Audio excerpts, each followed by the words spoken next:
Violence in the society oftentimes is because such individuals were raised by violent individuals or raised in violent environments. And when you are raised by violent individuals, you see violence as a norm. Physical abuse, verbal abuse, emotional abuse, these are components of violence. Maybe you grew up, for instance, in a place where they used to curse a lot. One of the implications of that is that you may no longer understand the gravity of words.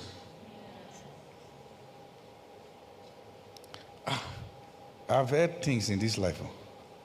When some people conjure curses, this is not just stepmothers, stepfathers. This is mother to daughter. Because sometimes there is the tendency to heap up your own frustration on your kids and just release words. Or sometimes in places where children grew up, they saw being told to get into the room because dad was about to beat mom. That's going to affect their psyche about life. Unfortunately, some of you saw the things you ought not to see when you were growing up. You saw your dad and your mom sometimes maybe they got physical, or they used words on each other and curse at each other and say all those things.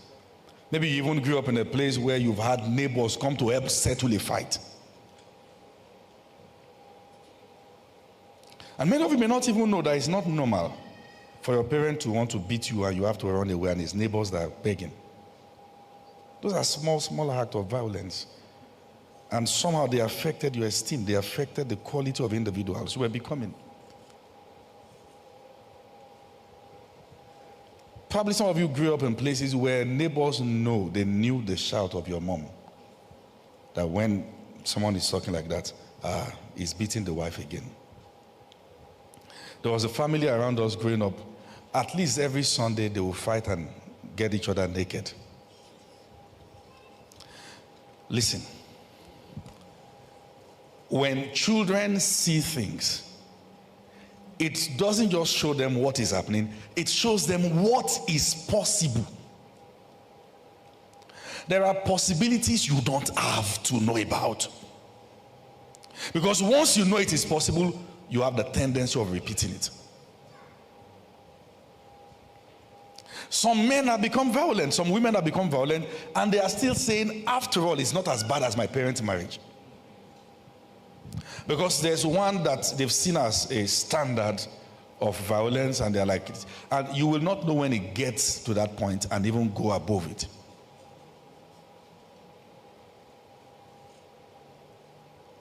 I think I saw a video when they were asking children what their parents call each other at home, and one said idiot.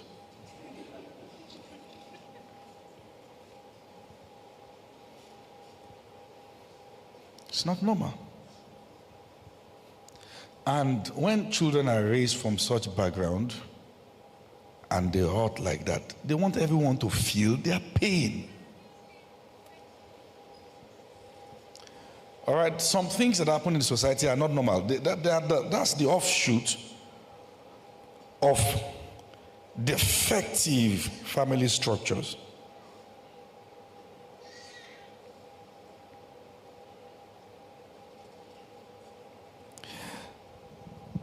It is the duty of parents to come together to help their children build healthy emotions. Some parents don't know that the way you slap that child can be an act of violence. Children should be corrected. All right, yes.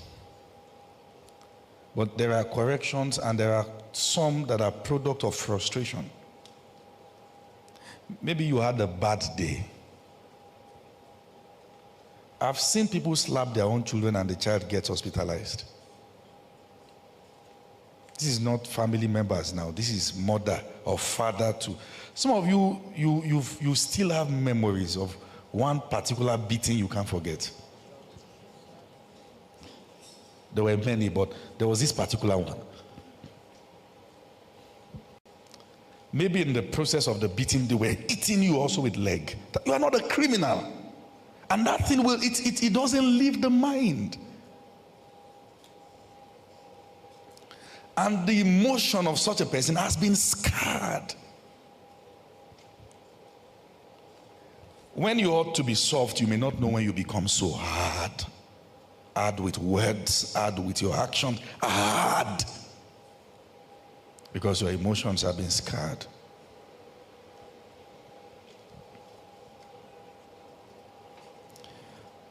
Sometimes you should not really be afraid of conflict in a relationship, so you can know how deep the other person is. What can you say? What can you not say? I regret the day I met you. I regret the day I saw you. You call yourself a woman, so you call yourself a man. You. Those are words that may not go away, even after the matter is sorted. Don't use temporary emotions to cause permanent damage. And sometimes the reason why you do what you do is because that was what was mirrored to you while you were growing up.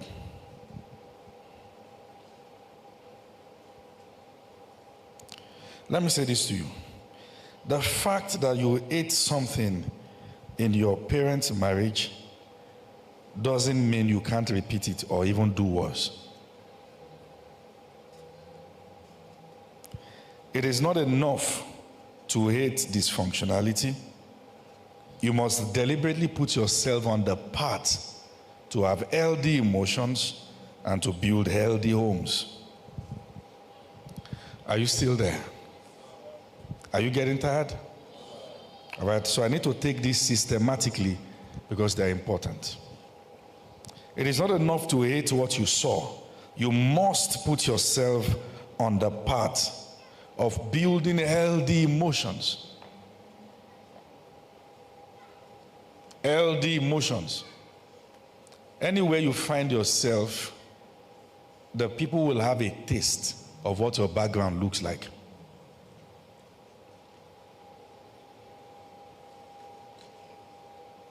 Are you there? Why do you talk the way you talk? Why do you do the things you do? Because it was communicated to you.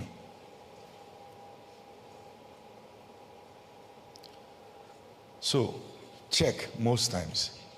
You will never see anyone coming from a home where father and mother got it right, serve God, and pick a gun on the streets to go kill people. You never find. Most times because the hedge is broken. And now the children are the victims. In fact, in most cases, some can't even trace who their father is. That's why I said a father. A man is not a father because he got a woman pregnant. You are not a father until you nurture.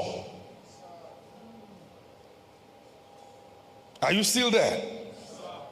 A father nurtures, stays around, help his children form, help them become.